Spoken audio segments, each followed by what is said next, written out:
Wray Schelin Pro Shaper Sheet Metal. Today I'm going to show you a buck and a panel that I was commissioned to make. It's for a research submarine, and this is the buck that made this panel, and we're going to discuss the final fitting of the panel to the buck and some of the characteristics, positive characteristics of this style buck. The company that commissioned me to make these submarine panels provided me with CAD drawings, full-scale drawings, from which I made this steel buck. I opted to make the steel buck because the steel buck has a lot of advantages over a traditional wood type buck. One of the advantages, pretty obvious, is all this space is open, which allows you to really have a good view of the work in progress. You can see how the panel is fitting on this buck. These panels are going to be aluminum. The buck is steel. Steel and aluminum don't mesh so well together, so I put a protective layer of duct tape on it, and just stripped duct tape down to like little 1/4-inch widths, and then ran it down all my pieces of metal here, so I got a nice soft surface for the aluminum to mate against. The material here is hot rolled steel. It's 3/4 wide and 3/16 thick, and it was all bent cold. It's easily done in any kind of gap, 2 boards put together, a vise, just hammer in the gap and the stuff is going to bend. You have the anvil next to it. After it bends, it'll tend to twist on you.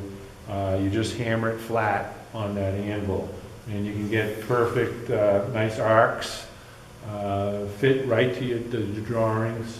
And then it's a matter, the drawings gave me all dimensions of where I needed to weld it together. It could be bolted together, it could be welded together.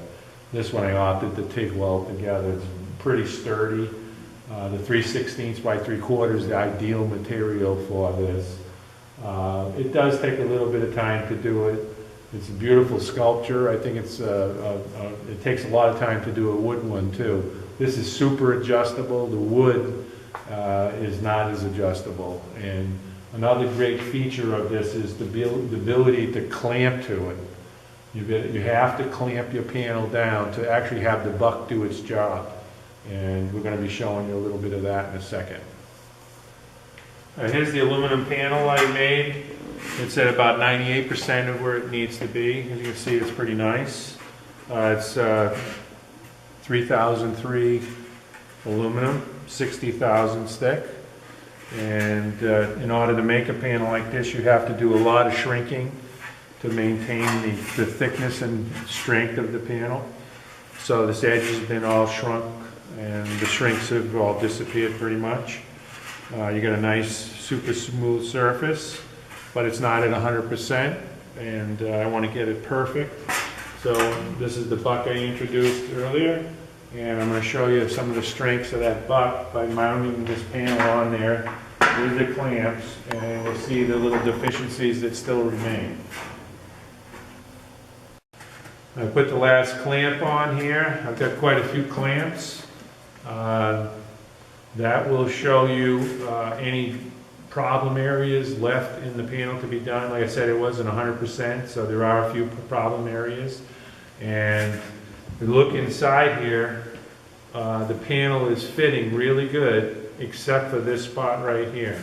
This spot here, there's still about 5/16 of an inch of gap, and it'll go down, but when I push down here, it goes up there, which means there's too much metal here. This problem is a common problem you're going to see on any panel that you make, and it's often fixed by just putting in a kick shrinker and shrinking this edge. And I've always found that when I did that, yeah, it solves the problem, but it creates 2 more problems. One, it creates the problem of if you have a stipple shrinker, you're going to leave little stipple marks. If you have a file interface shrinker like a Lancaster shrinker, it's going to leave some hard cut marks in there, and I don't like those. I like to keep my panels just all perfect like chrome plate. So if you want the same result, instead of shrinking, if you go inboard, right where it's most prominent, and that would be right at this point here, that's where it's like peaking up. You go inboard, you circle this little area inboard, and you stretch that out a little bit on the wheel. That will bring this panel down the exact same result as if you had shrunk it without making all those little defect marks. And we'll do a little close-up here, and we can see what this deficiency on the edge is causing. It's causing this rib to be stressed. And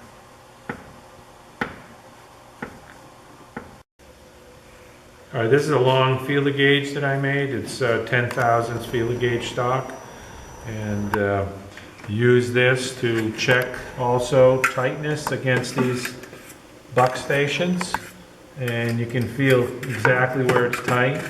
And I'm showing you where this looseness was on the edge, and sure enough, right where I was pointing before, there's the tightness there, and it also continues back to the next station right there.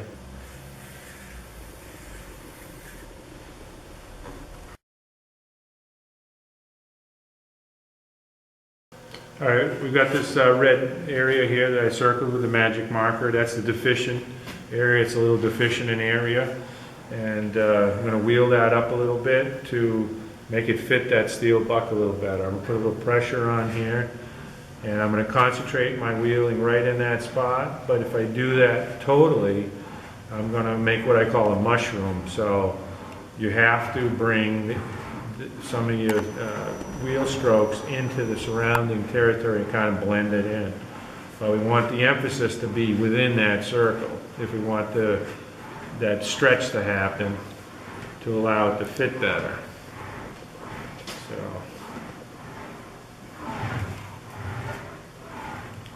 work that in that area and blend it in. I'm going to lower my pressure just a little bit. Aluminum moves real fast, so you got to be careful that you don't make too much stretch. If you do, you can fix it. Everything's fixable.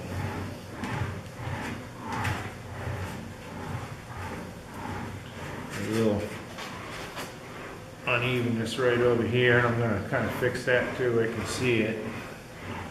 The stair over there.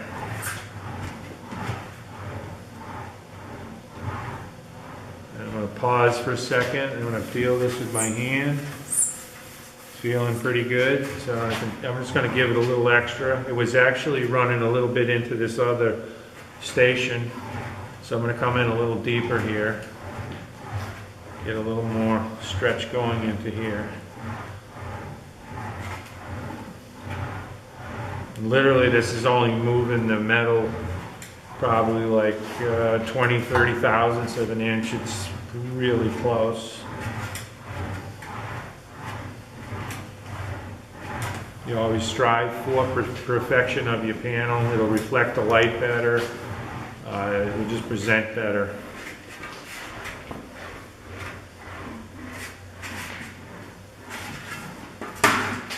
And typically on edge, you want to do 45s like this. You're wheeling at a 45-degree angle, and that will be more efficient manner of doing that edge. If you go at a 90-degree like this, you tend to fall off the edge. At the 45, you don't. You go 45 this way, and 45 this way.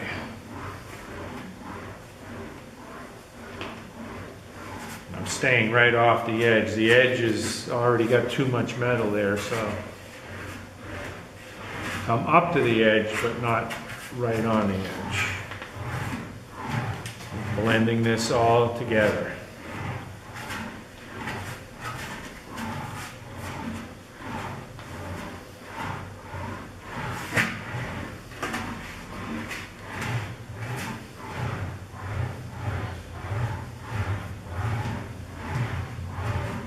This, after you get the experience, this all comes and flows all naturally, and you know how to steer it really easily, and The true test, again, is always how the light reflects on it and how your hand rubs on it. You can feel any little defects, and the final arbiter is going to be that buck. We're going to put it on the buck and check it in a minute.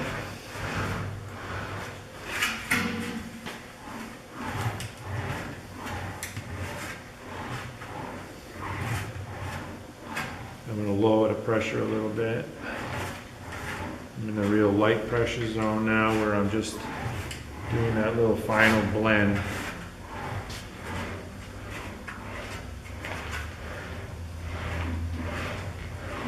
And the object here first is to achieve closest I can to perfection for fit on the buck.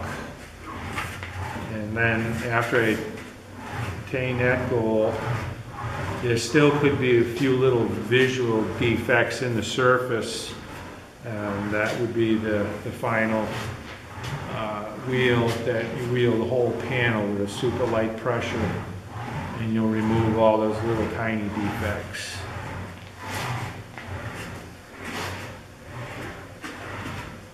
I think that might do it.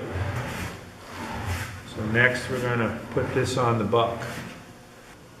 Okay, we've got the panel all clamped up here again, and you can see that the panel is fitting right nice and tight to the buck. By doing that little internal stretch, the panel settled right down. And whether you're doing a critical submarine panel like this, or a panel for your classic car, instead of trying to solve this problem by using a shrinker on the edge, try working inboard just a little bit by a little bit of stretch, and you're going to see that you're going to get the exact same result with all that, without all that residue that you'd get from the shrinker, the imperfection marks.